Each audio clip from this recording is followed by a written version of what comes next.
The end of an era. The dawn of a new age for the Roman Catholic Church. Pope Francis's legacy on the line. And for the world's 1.4 billion Catholics, the election of a lifetime. This is Scripps News' special coverage, electing the next Pope.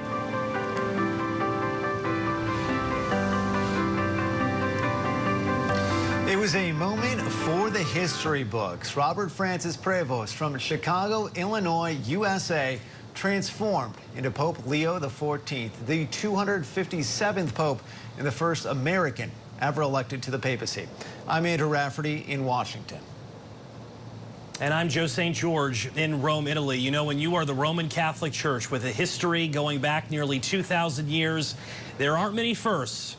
But today was a first. Of course, today forever defined by that white puff, that puff of white smoke which billowed out of the Sistine Chapel, signifying that the Cardinals had elected the new leader of the Roman Catholic Church. The anticipation was building for about an hour until that moment of revelation. Pope Leo XIV blessed the faithful gathered at St. Peter's Square. I should also like this greeting of peace to enter our hearts and your families and to all those people, wherever they are, all peoples throughout the world. Peace be with you. Now, Joe, you have been in Rome for days now. Explain to us what the buildup was like to this selection and how it feels on the ground in Rome right now. And I think the world is still coming to grips that the next Pope is from the United States. Not just the next Pope. The Pope right now is from the United States. Going into this conclave, not many people thought that an American Cardinal could ever be elected by their fellow Cardinals to lead the Catholic Church. But as one Italian publication referred to it as, Pope Leo XIV was the least American among all of the Americans. These are images coming in from Vatican media of what it's been like in the moments after Pope Leo XIV was elected. You can see him wearing his white cassock for the very first time, the Swiss guards saluting him. Think about it for a moment. This man from Chicago who went to Villanova University, was a missionary in Peru for years and years and years. Now the leader of the Roman Catholic Church. A powerful moment as he shook hands with his fellow Cardinals and greeted the faithful gathered at St. Peter's Square. Here's more from the new leader of the Roman Catholic Church. Sono un figlio di Sant'Agostino. I'm a son of St. Augustine, and I'm an Augustinian. Con voi sono cristiano e per voi vescovo. With you I am a Christian, and for you I am a bishop. Tutti camminare insieme. So may we all walk together to the place that God has prepared for us. May we walk together, accompany each other. Alla Chiesa to the Church di Roma. Un saluto speciale. As Bishop of Rome, his special greeting. Dobbiamo cercare insieme come essere una chiesa. We can together be a missionary church. Una chiesa che a church that builds bridges. Il dialogo, sempre aperta, that is always open to receive everyone. Just like in this square, to receive everyone, to welcome everyone. Not speaking English, he spoke in Italian, he spoke in Spanish. I was just texting Andrew Rafferty, a priest friend of mine, who described Pope Leo XIV as someone who is approachable, astute, and measured. And Joe, we are celebrating today, but there are some major issues facing the Catholic Church that this new Pope will have to address. What are some of the big ones? Right, it's easy to forget with all of the pomp and circumstance of today, the white smoke, that this is still a church that is struggling in the United States. Parishes are closing, schools are closing. It's tough to recruit priests. There's still trust issues after the horrific sex abuse scandal. We have just some of the topics and issues that now confront the new leader of the Roman Catholic Church. There's questions about the role of women going forward. There's questions about LGBTQ plus Catholics. Remember what Pope Francis said, "Who am I to judge?" when he was asked about that. What does Pope Leo XIV say about that? There are questions about the finances of the Catholic Church going forward. Andrew Rafferty, there's also international issues, the war in Ukraine. There is the conflict in the Middle East, what's going on between India and Pakistan in recent days, the relations with China, all issues that now confront the former American Cardinal, now Pope Leo XIV, Andrew Rafferty. All right, Joe St. George, we'll have more from you in a moment. But for now, let's head back here in the U.S. We're headed to the National Basilica, where bells rang out once the new pope was announced.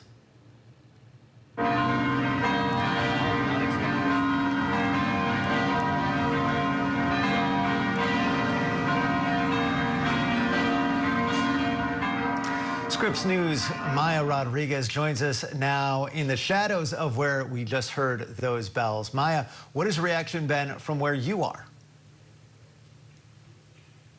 Yeah, Andrew, you know, we moved inside the National Basilica. The weather has taken a turn for the worse outside. Right now, we're inside what's known as the church crypt. This is actually underneath the basilica. There are a couple of churches within this massive structure. This is the largest Catholic church in the United States. And much of the reaction out here, frankly, has been shock and surprise that a Chicago-born cardinal, an American pope, is now the new head of the Catholic Church. Pope Leo XIV, as he is now known. We have been speaking to clergy here. We have been speaking to students from nearby Catholic University of America. And the overwhelming feeling here is that no one ever thought that in their lifetime they would see an American pope. Take a listen to what some of them told us today. I'm overjoyed, absolutely elated. Nobody expected it. I didn't expect to see an American pope in my lifetime, but you know, the sort of vibe on campus right now is excitement. People are so happy to have a pope like them, an American pope. Cardinal Prevost, having this kind of worldwide missionary sort of background and everything like that. I mean, he's an American man, not just a North American man. I was absolutely stunned. I mean, I don't think anyone here was really expecting for the Pope to come out and be American, but of course we're so proud that it is, but I'm also just really proud that he's just an exceptional leader of the church, and I know he's going to be a phenomenal Pope. But the new pope certainly has his work cut out for him. As you heard my colleague Joe St. George alluding to earlier, there has been a waning Catholic Church here in the United States. The number of Americans who identify as Catholic is down over the last 20 years. How Pope Leo will address that, play into the Catholic Church here in America, is something we just simply don't know. And of course, we should point out that in these last 20 years, of course, the church was facing that child sex abuse scandal. So coming up later in the hour, we're going to delve into the numbers. Who is Catholic in America? What is their faith, their level of faith at this point in this institution? And now we have a new leader. How those numbers might change because of that. Andrew? All right, Maya Rodriguez for us. We're going to check back with you in the next half hour on the state of Catholicism in America. Let's head now to New York City, specifically St. Patrick's Cathedral. That's where we find Alex Miller, national correspondent. And Alex, if you want to find out something about someone new in 2025, you look through their social media. What did this now Pope's social media tell us about his background when he was a cardinal? Well, he has been very vocal on social media for the better part of a decade, particularly during the first Trump administration. We were able to go through a number of tweets that really give you a good insight into where his positions are on a host of issues, the bulk of which have to do with immigration. So I want to go through some of that with you. He retweeted a number of accounts critical of a Syrian refugee ban, critical of what we saw the Trump administration doing with their child separation policies, retweeting one account account that said there is nothing remotely Christian, American, or morally defensible about a policy that takes children away from their parents and warehouses them in cages. This is being carried out in our name and is a shame on us all. We saw other tweets from him calling out the DACA repeal, calling it heartless, calling it a betrayal. But he's talked about a lot of other issues, including his concerns about Trump orders from the first administration on climate change, criticism about the murder of George Floyd, the Charlottesville riots. He's really dipped his toe into a number of the most controversial issues that we have seen over the last few years. That gives you a little bit of an indication. And when I was talking to people outside today, this is something that they liked. They wanted to hear from the Pope on these social issues. At one point, the now Pope, back in 2017, retweeting Senator Chris Murphy and his criticism of Republicans after the Las Vegas mass shooting. The only tweet that I could find that was critical of Democrats was he said they should have listened, the Clinton campaign should have listened during the 2016 election to more pro-life people. But otherwise, that is really what we've seen in terms of his politics. This makes sense when you think about the fact that he was so close with Pope Francis, that their ideologies seem pretty similar. And if that gives you any indication to what the tweets rather may be an insight into what we may see in the coming decades. Alex Miller, thank you. We're going to check back in with you for more later this hour. A new pope for the world, and he's an American. We'll have more on the new pope from his alma mater, Villanova, when we return. You're watching a Scripps News special report, the first American pope.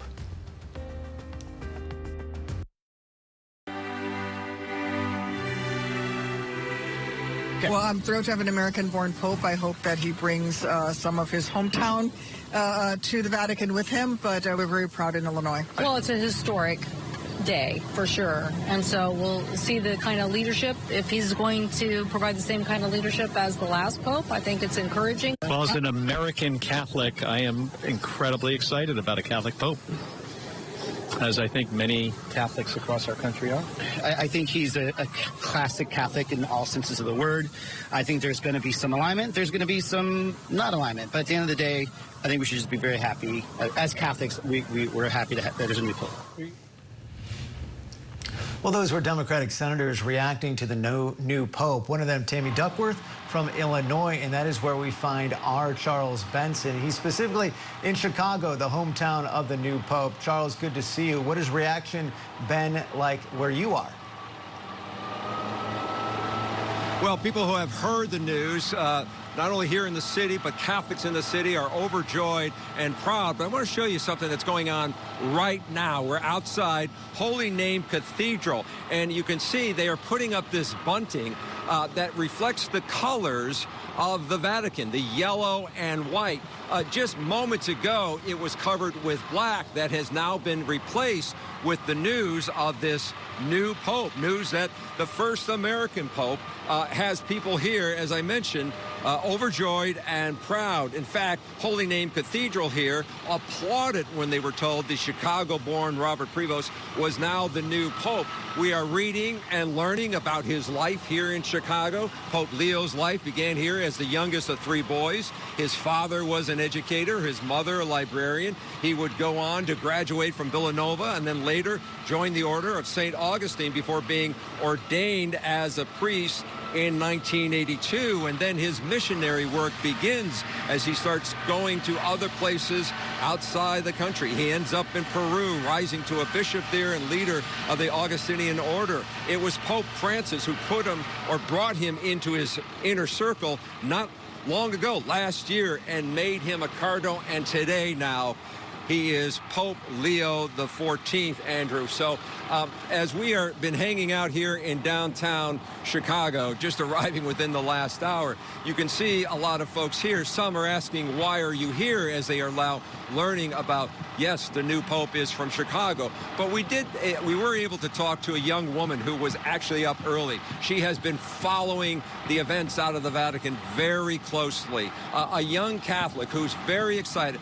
Admits she did not have the Chicago-born Prevost on her list here, the Cardinal, but was very excited to learn and find out that actually we now have an American Pope. She's excited about that might mean, especially for young Catholics and for Catholics here in America. Will it strengthen the numbers? Will it bring more people to church? And of course, then there are the politics of things, not only here, but around the world, and what will be brought out of this new Pope that will give people hope, give them a sense of what it means to be Catholic. You just look at the first words that we were hearing from Pope Leo, just those 4 words, his early message here, which is peace be with you. And that's something I'm sure this city, as well as Catholics around the world, will embrace. We do have someone here who has just stopped by. Beth, you're from Chicago. Thank you for joining us. You've got the White Sox hat on. What do you make of this news? I'm so excited to have a new Pope, and that he's supposed to be peace-loving and interested in social justice, and extra proud that he's from Chicago and the South Side. The South Side. You're a South Sider, too, with your Sox hat. So did you know of him? Were you following him? No idea, and I didn't know it would go so quickly, but it's very exciting that someone almost unanimously in such a short time. Yeah. What a moment. What a moment. And that he's from America and Chicago. Thank you, Beth, for sharing it. Andrew, just a quick review. That's some of the reaction we're getting here on the streets of Chicago. And Charles, you hit on the most important question. We've got conflicting info whether this new Pope is a White Sox or a Cubs fan. We'll let you get to the bottom of that. Charles Benson for us in Chicago. We are going to have much more on this new Pope, including from his alma mater, Villanova, when we return. You're watching a Scripps News special report, the first American Pope.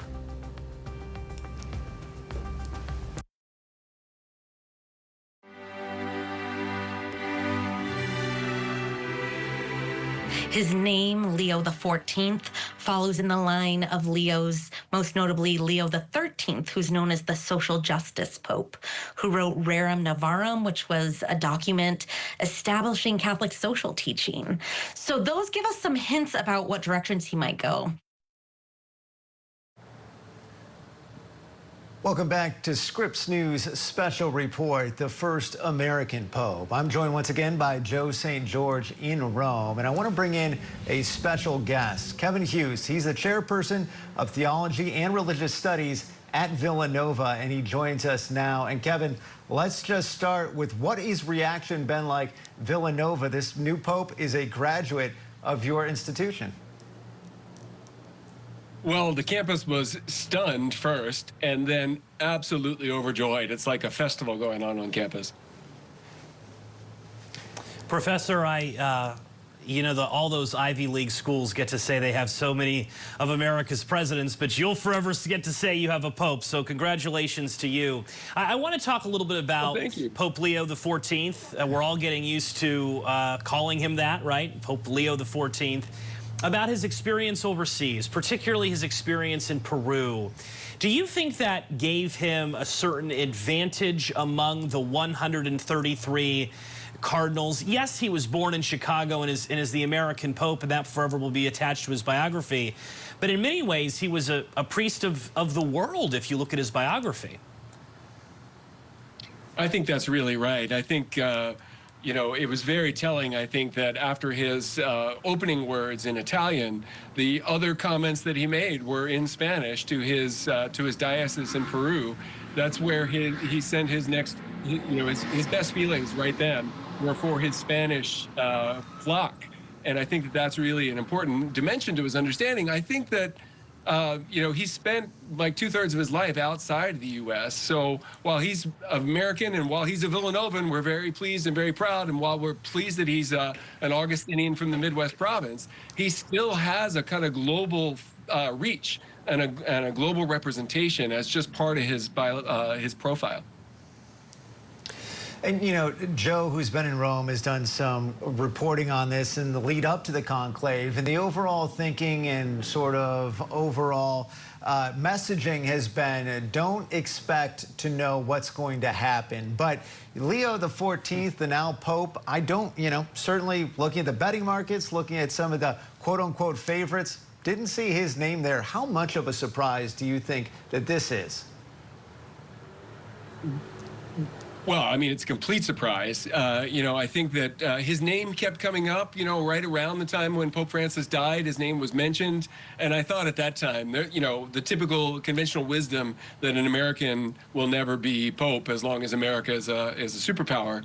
That was the kind of reigning wisdom that we all worked with. And so I thought, because his name kept showing up in the conversations around just before the conclave and around the conclave, I thought, well, maybe if we get to Monday or Tuesday of next week and they haven't settled on anybody of the leading contenders, maybe Bob would then show up, sort of a sudden work of the Holy Spirit. I did not expect it. If I expected it at all, it was not going to be this quick. And Professor, my reporting matches your analysis. A lot of people said, okay, he was on the board, if you will, but somewhat surprising that he was able to do so on day 2 of the conclave. We need to talk about, though, the issues facing the Roman Catholic Church in the United States, right? I'm talking about the closing of parishes, the closing of schools, the struggle to recruit priests. There are still trust issues following the sex abuse scandal.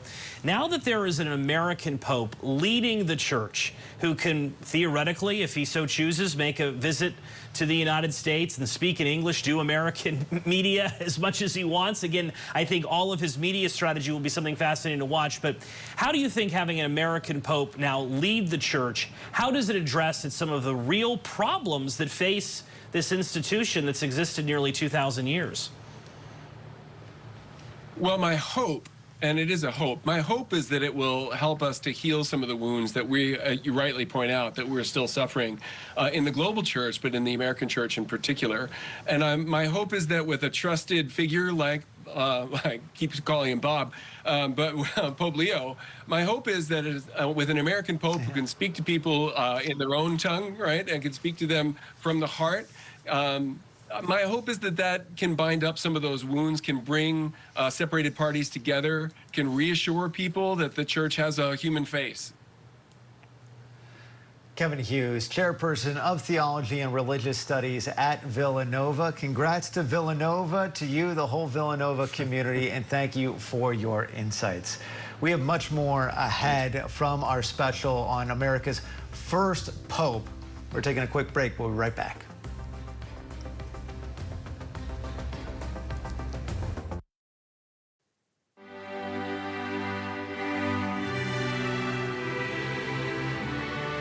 Our Scripps News special coverage of the election of Pope Leo XIV continues. You're looking at a live picture of St. Peter's Square, Basilica in the foreground.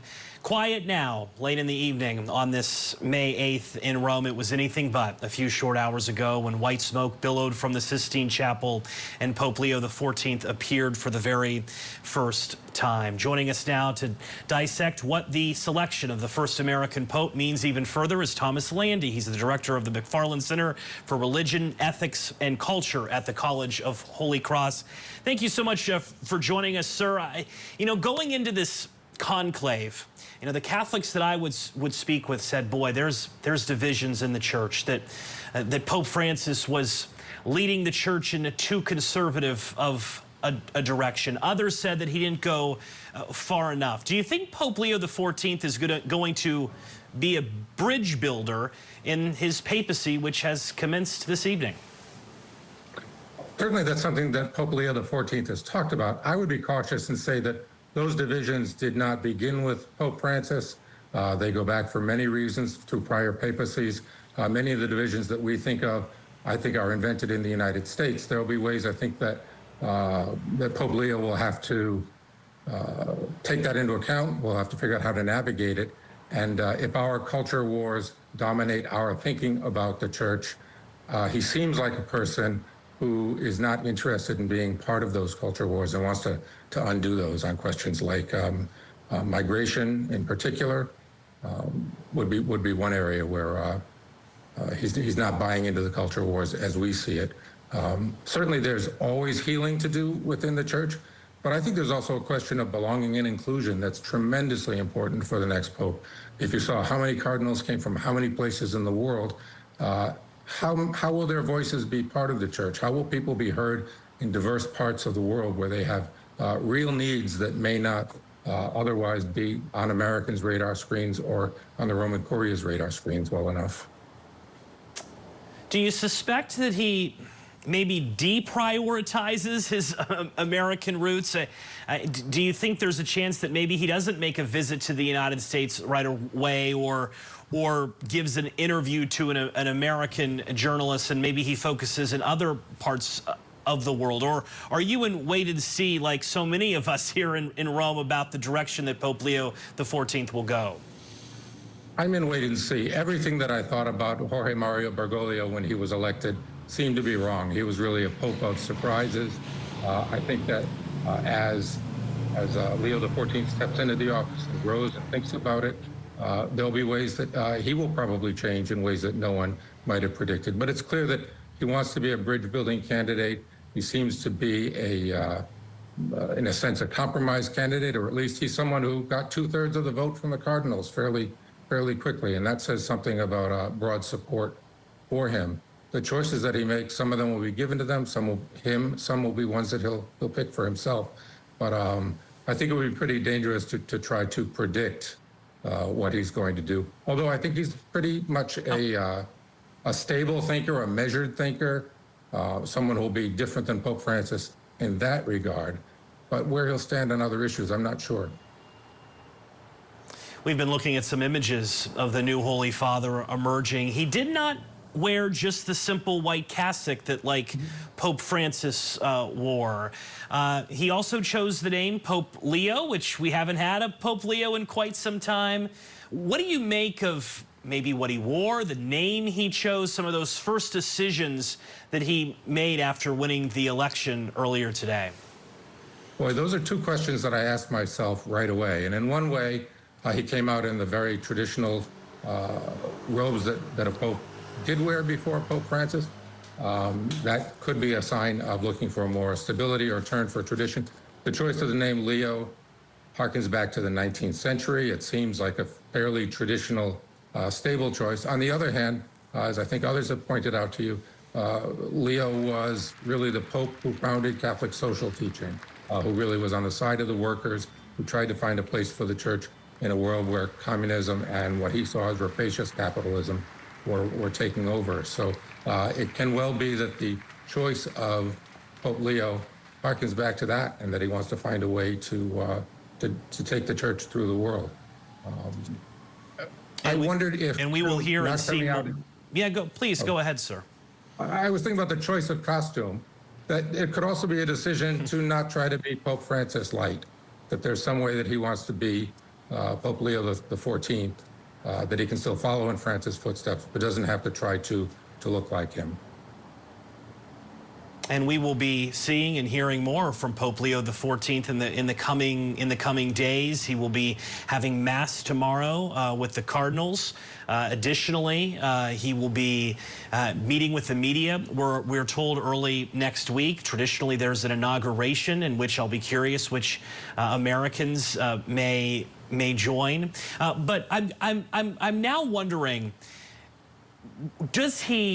what issues do you think he is most qualified to address? I don't think any one man is qualified to address everything that is now facing him. I mean, think about it for a moment, what he's coming from and now everything that's ahead of him. But what is he particularly and uniquely qualified to address? It's an interesting question. The role that he's been in, certainly, he's been a missionary. He's been focused on being a missionary. I think he has a deep spirituality as an Augustinian priest, so I think he'll carry that on. The role that he's been entrusted to by Pope Francis was to pick bishops from around the world. Hey, it's Joe. About doing that, the Cardinals didn't choose someone with big foreign policy experience like Cardinal Parolin, so it's hard to say where it'll go.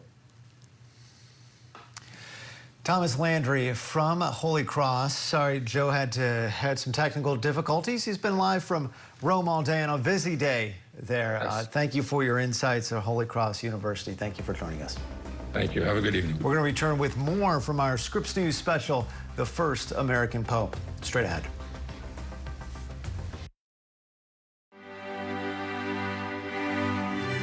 I'm so excited. I've been telling folks they'll never pick an American cardinal to be the Pope, and I thought, you know, maybe somewhere else, but probably back to Europe. So this is so exciting. It sounds like our new Pope is going to continue the legacy of Pope Francis and be very inclusive, reach out to the poor and the privileged alike, and share the message of God's blessings on all of us and God's unconditional love.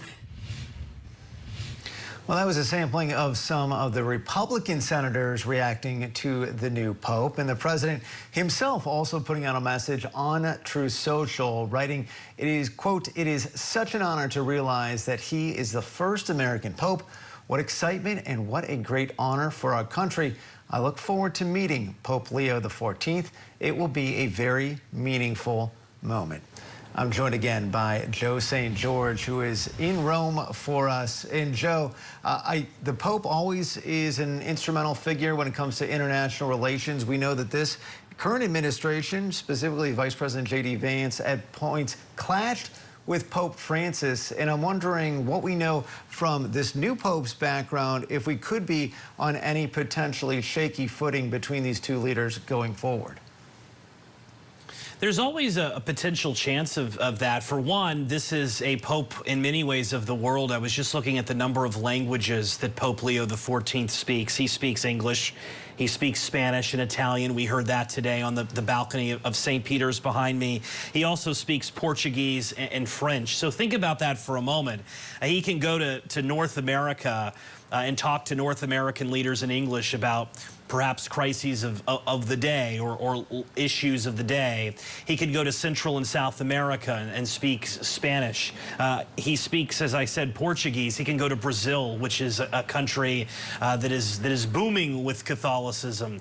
French is something that he can speak throughout many countries in Africa as well. So this is just a sampling of what I suspect is in store for us. Oftentimes when a new pope is elected, they want to get out, they want to travel, they want to take the message, and a lot of that is driven by the fact that oftentimes in the later years of a pope's life, they don't travel as much. Pope Francis was in his late 80s. He didn't do as many visits, and there is this thinking that, well, now you've got some fresh legs, if you will. And at 69 years of age, Pope Leo XIV, certainly it appears that some of these images that we've already seen out of the Vatican and in recent days has the vigor to really mobilize the Catholic Church and bridge together some of the different factions that have been created during the papacy of Pope Francis. You mentioned some interesting political questions, and we shall see, right? This is uncharted territory. You know, now all of a sudden, President Donald Trump isn't the most, well, he isn't solely the most important American on the global stage. Now, when you're listing some of the most influential heads of state, yes, you include the President of the United States, you include individuals like the leader of China and the President Putin, obviously. But in your top 10, top 20 list of most influential leaders, there's another American on that list now, and his name is Pope Leo XIV. We'll see how much the Pope wants to engage. He's well aware of President Trump. He's obviously in his past, as Alex Miller so ably reported earlier, Pope Leo XIV was active on social media for a time. We'll see if this Pope is active on social media or if it's more of a retreat to keep up diplomatic relations as best he can. It's going to be fascinating to see the politics style of the new leader of the Roman Catholic Church, Andrew. Yeah, and it was so interesting in those brief remarks we heard from the new Pope earlier today. He said, "Without fear, united, we go forward." He talked about being a missionary, which we know was so integral to his own background. And we know a little bit from what he's done through his work as a cardinal, and even before that through his time with the Catholic Church, very much aligned with Pope Francis on environmental issues and specifically poor and migrants. And so I do think specifically how the Catholic Church continues to frame the conversation about immigration and migration, obviously a huge driver of U.S. politics, but it's something that countries around the world are now dealing with. What do you think could potentially be a sticking point or a main point when it comes to how the Catholic Church views itself in the terms of the immigration debate right now? I think some of the first steps he takes, maybe some of the most important steps that he takes. Already we've seen some conservatives, I'm thinking of Laura Loomer, who is a conservative influencer on social media, but has shown to have quite a great deal amount of influence in President Trump's political orbit. She's been on social media this afternoon, really attacking the new Pope, calling him a, quote, a Marxist Pope already. So you're already beginning to see some things percolate in some corners of conservative media in the United States that they didn't necessarily get that conservative Pope that maybe so many conservative Catholics thought this College of Cardinals would give them during this conclave. We shall see. Again, we'll see more of Pope Leo XIV in the coming days, Raf. All right, let's go back to St. Patrick's Cathedral. That's where Alex Miller is standing by. She's been getting more reaction here on the U.S. side of things to the new Pope. Alex, what are people saying? Well, Andrea, of course, a big day here. The entire area behind me when I arrived today was filled with people basically at a standstill on this busy Manhattan block, just waiting to find out who the new Pope would be. The bells, once that announcement was made, tolled for over an hour, and quite a bit of shock from the people here that this American Pope was selected. It's an interesting place to be because we're obviously in the heart of Manhattan, but we are also in a very big tourist area. I spoke to one woman who was in a group chat with her family and rushed over here as soon as the announcement was made. I asked her what she wanted to hear from the new Pope. Listen to what she told me. I knew it could be at any moment, so we were just glued to our phones, my family and I. And the moment that it was announced, we were very excited. We got in contact, in touch with each other. And as soon as we got off the phone, I said, you know, let me just stop by because it's an important day, see what's the atmosphere at the church. I have it close by because I work near, so I was glad to come and see how it felt. It felt really good because the bells were, you know, going, and it felt like peaceful and special, and, you know, a message of hope. So hopefully it's for a positive future. What did it feel like to be inside? It felt it's overwhelming because it's a historic moment, aside from the, you know, kind of religious side of it. It's just like a very historic moment, and we don't get to live through it, you know. So I just took a moment and sat with the decision and the news. So I just have hope for it.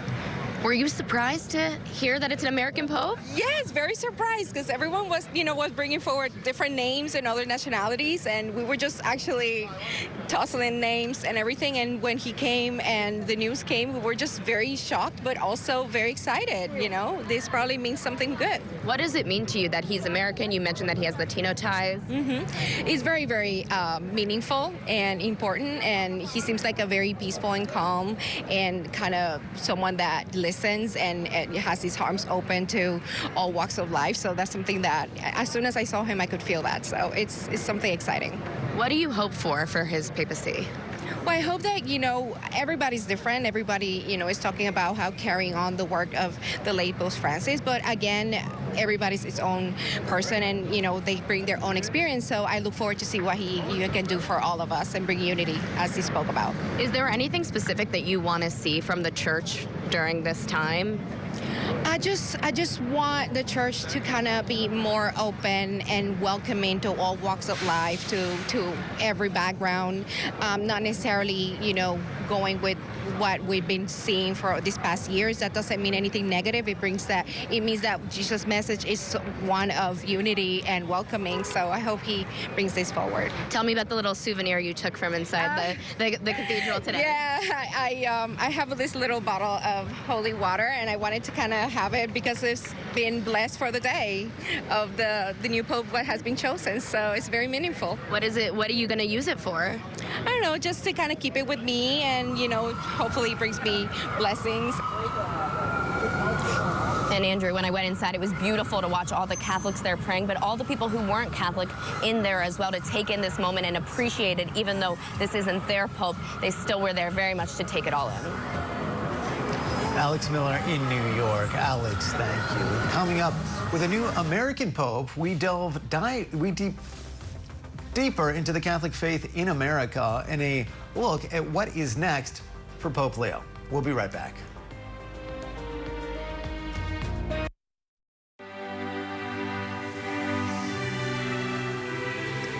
Welcome back to a Scripps News special report, the first American Pope. We want to bring back Maya Rodriguez with us, who's at the National Basilica. Maya, I know you've been looking at Catholicism in the United States. What did you learn?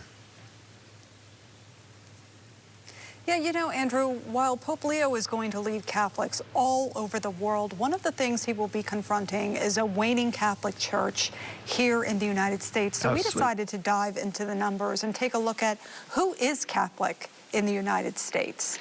And frankly, these numbers come to us from the Pew Research Center. And what they found is that there are 53 million Catholic adults here in the U.S., but the share of the population who identifies as Catholic is on the decline. It was 24% back in 2007. Now it's just 20%. So who is Catholic in America? Well, mostly still whites are Catholic, but the Hispanic population in the United States that identifies as Catholic, that has been surging. It was 29% in 2007. Now it's 36%. And finally, we wanted to look at Catholics in America. How do they practice their faith? And this one is pretty telling. 29% say they attend weekly Mass. About half, 51%, say they pray daily. Now, frankly speaking, those numbers are just simply not great, to put it mildly. And in speaking to people here at the National Basilica who were outside, they were coming up. Of course, there was a lot of excitement about the fact that the Pope is American. They want to see him confront two main groups within Catholicism. One of them is young people, and the other one is the role of women in the church. Andrew and Joe. Maya Rodriguez at the Basilica of the National Shrine of the Immaculate Conception in Washington, D.C., where Pope John Paul II visited, where Pope Benedict XVI visited, where Pope Francis visited. Who knows? Maybe Pope Leo XIV will soon visit. Good to see you, Maya. Thank you for your reporting on what has been a historic day for the Roman Catholic Church. As we said at the top, in a church that has roots going back nearly 2,000 years, it's hard to have a first. But on this day, this May 8th, a first indeed was achieved. The first American born in Chicago, but indeed a priest of the world, elected to lead the Roman Catholic Church as the 266th successor to St. Peter, 267th Pope of the Roman Catholic Church. You see the crowds, the images forever will be affixed to this day, along with the white smoke. As he said in his message to the people of St. Peter's Square, God loves us, all of us. Evil will not prevail. Be sure to stick with Scripps News, our journalists all around the world, for continuing coverage of this story and every story, as well as Pope Leo XIV's first encounters with the media and with the church. All of that will unfold in the coming days. For Andrew Rafferty, I'm Joe St. George reporting from Rome, Italy. This has been a Scripps News special report.